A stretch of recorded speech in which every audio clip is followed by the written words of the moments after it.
नमस्कार साथियों, आज की इस क्लास में हम लोग जो है आर ओ एग्जाम के लिए जो है जीके जीएस का कंप्लीट टॉपिक वाइज रिवीजन करने वाले हैं। तो चलिए करते हैं क्लास की शुरुआत। आज की इस क्लास का जो सबसे पहला अपना टॉपिक है वो है डचों का भारत में आगमन। तो देखिए डचों का जो भारत में आगमन हुआ था उससे इंपॉर्टेंट कुछ इंपॉर्टेंट क्वेश्चन है। आइए एक एक करके हम लोग इनको पढ़ लेते हैं। देखिए अगर आपसे पूछा जाए कि बताइए पुर्तगालियों के बाद भारत में कौन आया था, तो देखिए पुर्तगालियों के बाद भारत में डच आए थे। ये काफ़ी इंपॉर्टेंट क्वेश्चन है, कई बार एग्जाम में पूछा गया है कि पुर्तगालियों के बाद कौन आया था भारत में। डच आए थे। सबसे पहले पुर्तगाली आए थे, पुर्तगालियों के बाद डच, फिर अंग्रेज, फिर डेनिश, फिर फ्रांसीसी और सबसे अंत में स्वीडिश। ये क्रम भी आपको याद होना चाहिए।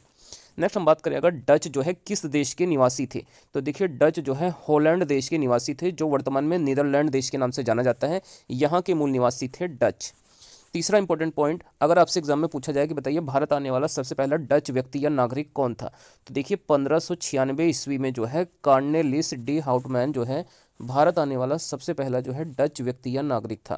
तो इसका नाम बहुत ही ज़्यादा इंपॉर्टेंट हो जाता है एग्जाम के लिए, कार्नेलिस डी हाउटमैन। यह जो है कब आया था, 1596 ईस्वी में भारत आने वाला पहला डच नागरिक था।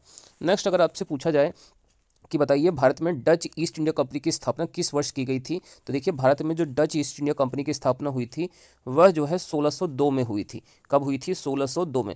आपको याद होगा कि 1600 ईस्वी में जो है अंग्रेजी ईस्ट इंडिया कंपनी की स्थापना की गई थी, लेकिन डच ईस्ट इंडिया कंपनी की स्थापना जो है 1602 ईस्वी में हुई थी। इस चीज़ को आपको याद रखना है। नेक्स्ट अगर पूछा जाए डचों ने अपनी पहली फैक्ट्री कहाँ पर खोली थी, तो देखिए डचों ने अपनी पहली फैक्ट्री 1605 में मसूलीपट्टनम में खोली थी। कहाँ पर खोली थी? मसूलीपट्टनम में खोली थी।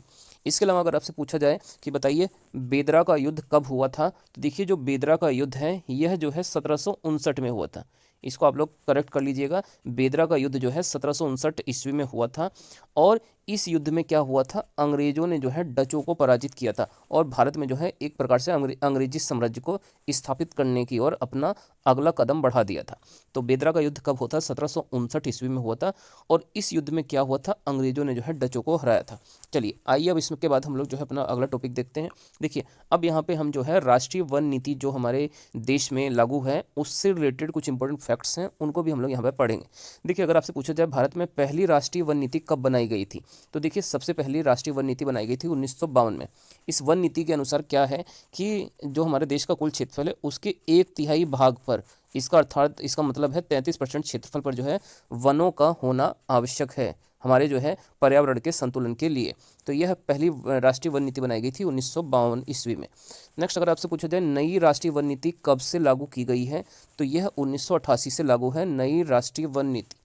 नेक्स्ट अगर आपसे पूछा जाए कि बताइए वन संरक्षण अधिनियम कब पारित किया गया था, तो देखिए वन संरक्षण जो अधिनियम है वह जो है 1980 में पारित हुआ था। कब पारित हुआ था? 1980 में। यहीं पर अगर आपसे पर्यावरण संरक्षण अधिनियम पूछा जाए तो यह 1986 में पारित हुआ था। कब हुआ था? 1986 में पर्यावरण संरक्षण अधिनियम। नेक्स्ट अगर आपसे पूछा जाए केंद्रीय वन अनुसंधान संस्थान भारत में कहाँ पर स्थित है, तो यह जो है देहरादून में स्थित है, केंद्रीय वन अनुसंधान संस्थान। नेक्स्ट अगर आपसे पूछा जाए कि बताइए वन्य जीव संरक्षण अधिनियम यह जो है कब बनाया गया था, तो देखिए वन्य जीवों की सुरक्षा के लिए वन्य जीव संरक्षण अधिनियम 1972 में बनाया गया था। कब बनाया गया था? 1972 में। नेक्स्ट आइए अब हम लोग जो है आज की क्लास का अपना जो है तीसरा टॉपिक जो कि मृदा या सोइल है, मृदा या सोइल से जुड़े हुए कुछ इंपॉर्टेंट क्वेश्चंस को हम लोग यहाँ पर पढ़ेंगे। देखिए सबसे पहले बात किया जाए, अगर आपसे पूछा जाए भारत में सबसे अधिक उपजाऊ मृदा कौन सी होती है, तो देखिए भारत में जो सबसे उपजाऊ मृदा होती है वह होती है जलोढ़ मृदा। जलोढ़ मिट्टी जो है भारत में सबसे अधिक उपजाऊ मिट्टी होती है। नेक्स्ट अगर आपसे पूछा जाए भारत के सर्वाधिक क्षेत्रफल पर पाई जाने वाली मृदा या मिट्टी कौन सी होती है, तो भारत के जो सर्वाधिक क्षेत्रफल पर मिट्टी पाई जाती है यह भी जो है जलोढ़ मिट्टी ही है। नेक्स्ट अगर हमसे पूछा जाए कि बताइए धान की खेती अर्थात चावल की खेती के लिए जो है सबसे उपयुक्त मृदा कौन सी होती है, तो इसका आंसर भी आपको जलोढ़ मिट्टी के रूप में ही देना है। सबसे अच्छी मिट्टी जो मानी जाती है धान की खेती के लिए वो जलोढ़ मिट्टी होती है, क्योंकि धान की फसल के लिए जो हमें काफ़ी अधिक पानी की आवश्यकता होती है उसकी सिंचाई के लिए। नेक्स्ट अगर आपसे पूछा जाए कपास की खेती के लिए सर्वोत्तम मिट्टी कौन सी होती है, तो देखिए काली मिट्टी कपास की खेती के लिए जो है सर्वाधिक उपयुक्त होती है और काली मिट्टी को रेगुर मिट्टी के नाम से भी जाना जाता है। नेक्स्ट अगर आपसे पूछा जाए मृदा अपरदन को रोकने के लिए क्या उपाय किया जा सकता है, तो देखिए वृक्षारोपण के द्वारा मृदा अपरदन अर्थात मिट्टी के कटाव को कम किया जा सकता है। नेक्स्ट अगर आपसे पूछा जाए नदियों द्वारा जमा की गई मिट्टी, तो देखिए जो नदियों द्वारा जमा की गई मिट्टी है उस मिट्टी को कहा जाता है जलोढ़ मिट्टी। तो देखिए जलोढ़ मिट्टी का निर्माण जो है नदियों के द्वारा बहाकर जो लाई गई जो है मिट्टी है उससे जो है जलोढ़ मिट्टी का निर्माण हुआ है। अगर आपसे पूछा जाए मिट्टी कितने प्रकार की होती है, तो देखिए भारत में मिट्टी को मुख्य रूप से 8 प्रकार के वर्गों में बांटा गया है। नेक्स्ट अगर आपसे पूछा जाए मिट्टी का अध्ययन क्या कहलाता है, तो देखिए जो मृदा का अध्ययन होता है वह जो है पेडोलॉजी कहलाता है। तो मिट्टी का अध्ययन क्या कहलाता है, पेडोलॉजी कहलाता है। भारत में मिट्टी को मुख्य रूप से 8 वर्गों में विभाजित किया गया है। तो देखिए दोस्तों, यहाँ पर हमने अपने आज की इस क्लास का तीसरा टॉपिक जो है रिवाइज कर लिया है, जो कि मृदा या सोइल था।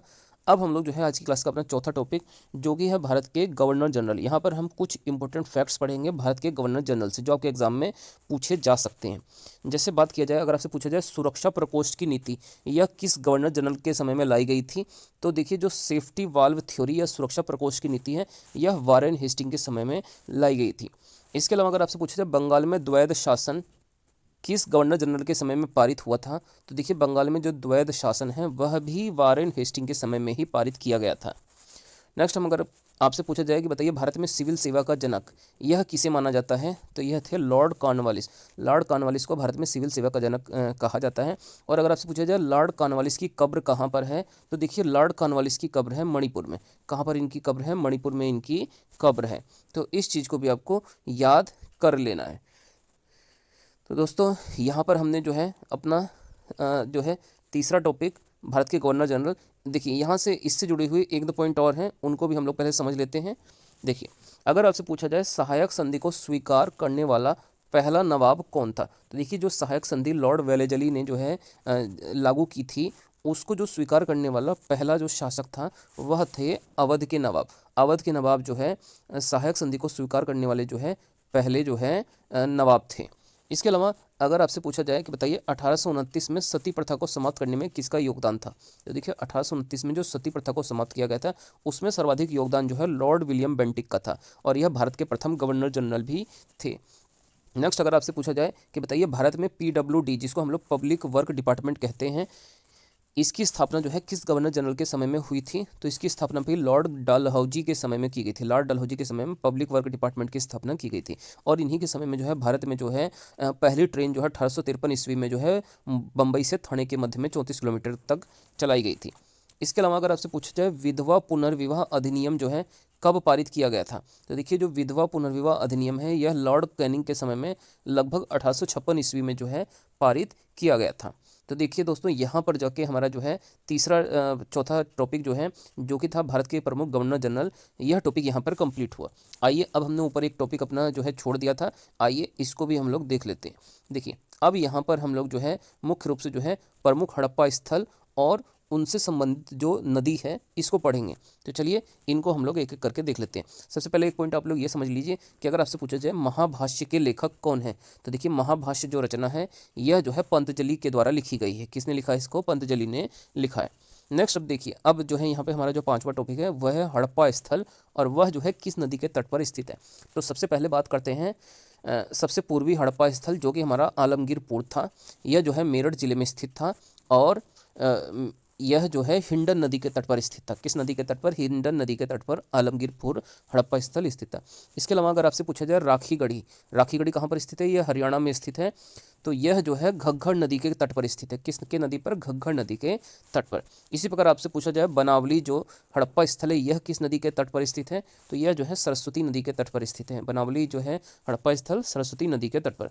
नेक्स्ट अगर आपसे पूछा जाए रोपड़, जो कि पंजाब राज्य में स्थित है, यह किस नदी के तट पर स्थित है, तो यह जो है सतलज नदी के तट पर स्थित है। किस नदी के तट पर, सतलज नदी के तट पर रोपड़, जो कि पंजाब राज्य में स्थित है, ये स्थित है। नेक्स्ट हम बात करें लोथल, जो कि गुजरात राज्य में स्थित है, और यह सिंधु सभ्यता का प्रमुख बंदरगाह भी था। यह जो है भोगवा नदी के तट पर स्थित है। किसकी नदी पर, भोगवा नदी के तट पर लोथल शहर स्थित है। नेक्स्ट अगर आपसे पूछा जाए सिंधु सभ्यता का एक प्रमुख और सबसे जो बड़ा भी शहर था मोहनजोदड़ो, यह जो है सिंधु नदी के तट पर स्थित है। कहाँ पर, सिंधु नदी के तट पर मोहनजोदड़ो शहर स्थित है। अगर आपसे पूछा जाए हड़प्पा जो है किस नदी के तट पर स्थित है, तो हड़प्पा जो है रावी नदी के तट पर स्थित है। किस नदी पर, रावी नदी के तट पर हड़प्पा शहर स्थित है। चलिए अब इसमें हम लोग जो है आगे अपने अगले टॉपिक की ओर चलते हैं। देखिए अब हमारा जो इसके बाद जो है अगला टॉपिक है वह है भारत के प्रसिद्ध पर्यटन स्थल। अब हम लोग यहाँ पर कुछ इंपॉर्टेंट जो इंडिया के पर्यटन स्थल हैं वहाँ से इंपॉर्टेंट कुछ क्वेश्चंस को हम लोग यहाँ पर रिवाइज करने वाले हैं। तो देखिए एक तरफ इसमें पर्यटन स्थल लिखा गया है, बीच में वो पर्यटन स्थल कहाँ पर स्थित है और उसके निर्माणकर्ता कौन है। तो सबसे पहले जो हम लोग पढ़ने जा रहे हैं वह है दिलवाड़ा का जैन मंदिर। यह भी बहुत बार एग्जाम्स में पूछा गया है। दिलवाड़ा का जैन मंदिर कहाँ पर है, तो ये माउंट आबू राजस्थान में है और इसका निर्माण किया था विमल शाह ने। विमल शाह के द्वारा दिलवाड़ा का जैन मंदिर का निर्माण किया गया था। इसके अलावा अगर आपसे पूछा जाए बीबी का मकबरा कहाँ पर स्थित है, तो यह औरंगाबाद महाराष्ट्र में स्थित है। बीबी का मकबरा औरंगाबाद का वर्तमान में नाम आपको पता होगा संभाजी नगर हो चुका है और यही इसका निर्माण जो है बीबी के मकबरे का निर्माण जो है औरंगजेब ने करवाया था और इसको ताजमहल की प्रतिलिपि भी कहा जाता है। नेक्स्ट हम बात करें अगर कांचीपुरम का मंदिर, यह जो है कहाँ पर है, तो ये चेन्नई तमिलनाडु में स्थित है कांचीपुरम का मंदिर और इसका निर्माण जो है पल्लव शासकों के द्वारा किया गया था। किसने किया था इसका निर्माण, पल्लव शासकों के द्वारा कांचीपुरम के मंदिरों का निर्माण किया गया था। नेक्स्ट अगर आपसे पूछा जाए 64 योगिनी मंदिर, यह कहाँ पर स्थित है, तो यह जो है खजुराहो मध्य प्रदेश में स्थित है 64 योगिनी का मंदिर और इसका निर्माण जो है चंदेल शासकों ने करवाया था। चंदेल शासकों ने किसका निर्माण कराया था, 64 योगिनी मंदिर का निर्माण करवाया था। नेक्स्ट अगर आपसे पूछा जाए रानी की बाड़ी कहाँ पर स्थित है, तो यह बूंदी राजस्थान में स्थित है। कहाँ पर स्थित है, रानी की बाड़ी बूंदी राजस्थान में और इसका निर्माण जो है रानी नाथवती ने करवाया था। रानी नाथवती ने जो है रानी की बाड़ी का निर्माण बूंदी राजस्थान में करवाया था। तो दोस्तों यहाँ पर जो है हमने जो है अपना ये वाला भी टॉपिक कंप्लीट कर लिया है। अब आइए अगला हम लोग जो है टॉपिक पढ़ने वाले हैं, ये है प्रमुख दर्शन और उनके प्रतिपादक। तो देखिए अगर हम बात करें प्रमुख दर्शनों की, तो सबसे पहले इसमें नाम आता है सांख्य दर्शन का। तो सांख्य दर्शन के प्रतिपादक माने जाते हैं कपिल मुनि। इसी प्रकार अगर आपसे योग दर्शन का प्रतिपादक पूछा जाए तो यह पतंजलि को कहा जाता है योग दर्शन का प्रतिपादक। नेक्स्ट अगर आपसे न्याय दर्शन के प्रतिपादक पूछे जाएं तो यह गौतम मुनि को माना गया है। गौतम मुनि ही न्याय दर्शन के प्रतिपादक हो जाते हैं। नेक्स्ट अगर आपसे पूर्व मीमांसा पूछा जाए जो है इसके प्रतिपादक कौन थे, तो यह भी एक दर्शन है। देखिए इसके प्रतिपादक जैमिनी माने गए हैं। कौन बोलिए, जैमिनी। नेक्स्ट हम बात करें अगर उत्तर मीमांसा, पूर्व मीमांसा के बाद आता है उत्तर मीमांसा और इसके जो है प्रतिपादक थे बादरायण। बादरायण जो है उत्तर मीमांसा के प्रतिपादक थे। इसी प्रकार अगर आपसे वैशेषिक के पूछा जाए कौन थे प्रतिपादक, तो इसके उलूक कणद जो है वैशेषिक के जो है प्रतिपादक थे। तो दोस्तों यहाँ पे अब हमारा ये वाला भी टॉपिक यहाँ पे कंप्लीट हो जाता है। आइए अब हम लोग जो है अपना अगला टॉपिक पढ़ते हैं, प्रमुख राज्य और वहाँ पर कितनी लोकसभा की सीटें हैं। तो देखिए बात करी जाए सबसे पहले उत्तर प्रदेश राज्य की, तो उत्तर प्रदेश राज्य में जो है सर्वाधिक लोकसभा की सीटें हैं। कितनी सीटें उत्तर प्रदेश राज्य में, लोकसभा की 80 सीटें हैं। इसके बाद जो दूसरा बड़ा राज्य है जहां पर सर्वाधिक लोकसभा की सीटें हैं वो है महाराष्ट्र राज्य। महाराष्ट्र राज्य में उत्तर प्रदेश के बाद सर्वाधिक 48 सीटें आपको देखने के लिए मिल जाएंगी। इसके बाद तीसरा जो सर्वाधिक सीटें हैं लोकसभा की वह जो है पश्चिम बंगाल राज्य में है। पश्चिम बंगाल राज्य में जो है 42 सीटें जो है आपको लोकसभा की देखने के लिए मिलती हैं। इसके अलावा इसके बाद चौथा स्थान आता है बिहार राज्य का। बिहार राज्य में लोकसभा की 40 सीटें हैं। कितनी सीटें हो जाती हैं, 40 सीटें। और नेक्स्ट इसके बाद आता है तमिलनाडु। पांचवा जो सर्वाधिक लोकसभा सीटों वाला राज्य है वह है तमिलनाडु। और तमिलनाडु में कितनी सीटें हो जाती हैं लोकसभा की, टोटल 39 सीट्स माफ़ कीजिए 39 सीटें यहाँ पर तमिलनाडु राज्य में हो जाती हैं। तो यहाँ पर दोस्तों हमारा ये वाला भी टॉपिक कंप्लीट हो जाता है। आइए अब हम लोग जो है अपना अगला टॉपिक पढ़ते हैं। ये हमारा जो टॉपिक है यह फिजिक्स से जो है, यहाँ पर हम फिजिक्स में जो है अदिश व सदिश राशियों को जो है पढ़ेंगे। तो देखिए सबसे पहले बात करें अदिश राशियाँ क्या होती हैं, तो इसमें केवल परिमाण होता है और इसमें जो है दिशा नहीं होती। तो अदिश राशियाँ मतलब स्केलर जो क्वांटिटी होती है इसके अंदर केवल और केवल मैग्नीट्यूड होता है, डायरेक्शन नहीं होती है, परिमाण होता है, दिशा नहीं होती। बात की जाए अगर हम प्रमुख अदिश राशियों की, तो सबसे पहले आपको समय, द्रव्यमान, ताप, विद्युत धारा, चाल, कार्य, दाब, आयतन, घनत्व और दूरी, ये सभी राशियाँ किस प्रकार की राशियाँ हैं, तो ये सभी राशियाँ अदिश राशियाँ हैं। चाल को, समय को इंग्लिश में टाइम बोलते हैं, द्रव्यमान को मास, इसको टेम्परेचर बोला जाता है, विद्युत धारा को करंट, यह हमारी जो है स्पीड हो जाती है, यह वर्क, प्रेशर, वॉल्यूम, डेंसिटी और दूरी, ये सभी राशियाँ जो हैं अदिश राशियों के अंतर्गत आती हैं। तो इन सभी को आपको बहुत ही अच्छे से पढ़ लेना है, याद कर लेना है। नेक्स्ट हम अब बात करते हैं सदिश राशियों की। तो देखिए सदिश राशियाँ कौन सी राशियाँ होती हैं, वे राशियाँ जिसमें परिमाण व दिशा दोनों होती हैं। और तो ये ऐसी राशियाँ कैसी राशियाँ कहलाती हैं, सदिश राशियाँ कहलाती हैं जिसमें परिमाण और दिशा दोनों होती हैं। बात की जाए अगर प्रमुख सदिश राशियों की, तो इसमें आपको जो है याद रखना है बल, वेग, संवेग, यहाँ पर संवेग, इसके अलावा आवेग, शक्ति, त्वरण और बलागुण, यह सभी राशियां जो है सदिश राशियां होती हैं। बल को अंग्रेजी में जो है फोर्स, इसको वेलोसिटी कहते हैं, वेग को, आवेग को इम्पल्स बोला जाता है, शक्ति को पावर, त्वरण को एक्सेलरेशन, बलागुण को टॉर्क बोलते हैं और संवेग हमारा मोमेंटम हो जाता है। तो ये सभी की सभी राशियाँ जो है सदिश राशियों के एग्जाम्पल में आती हैं। तो दोस्तों यहाँ पे हमारा ये वाला भी टॉपिक कंप्लीट हो जाता है। आइए अब हम लोग जो है आज की क्लास का जो है लास्ट टॉपिक जो है, जो कि है भारत के प्रमुख मंदिर। यहाँ पर हम भारत के 5-6 प्रमुख मंदिरों को जो है इस क्लास में पढ़ेंगे।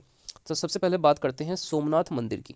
तो सोमनाथ मंदिर जो है कहाँ पर स्थित है, तो यह गुजरात राज्य में स्थित है। बहुत ही चर्चित मंदिर है, एग्जाम में बहुत बार पूछा गया कि सोमनाथ मंदिर कहाँ पर स्थित है, तो गुजरात में स्थित है। और यह किस देवता को समर्पित है, तो यह भगवान शिव को समर्पित प्रमुख मंदिर है। नेक्स्ट इसके बाद दूसरा मंदिर जो आपको याद रखना है वह है कामाख्या मंदिर। यह जो है असम राज्य में स्थित है और यह कामाख्या देवी को समर्पित है। किसको समर्पित है, कामाख्या देवी को। नेक्स्ट इसके बाद तीसरा जो मंदिर आपको याद रखना है सबरीमाला का मंदिर। सबरीमाला मंदिर कहाँ पर है, तो यह केरल राज्य में स्थित है और यह भगवान अयप्पन को समर्पित है। किसको समर्पित है, भगवान अयप्पन को। नेक्स्ट इसके बाद चौथा जो मंदिर है इसका नाम है अंकोर वाट का मंदिर। यह विश्व का सबसे बड़ा मंदिर भी है और यह कंबोडिया देश में स्थित है। कहाँ पर स्थित है, कंबोडिया देश में। और ये किस देवता को समर्पित है, भगवान विष्णु को समर्पित यह मंदिर है, अंकोर वाट का मंदिर।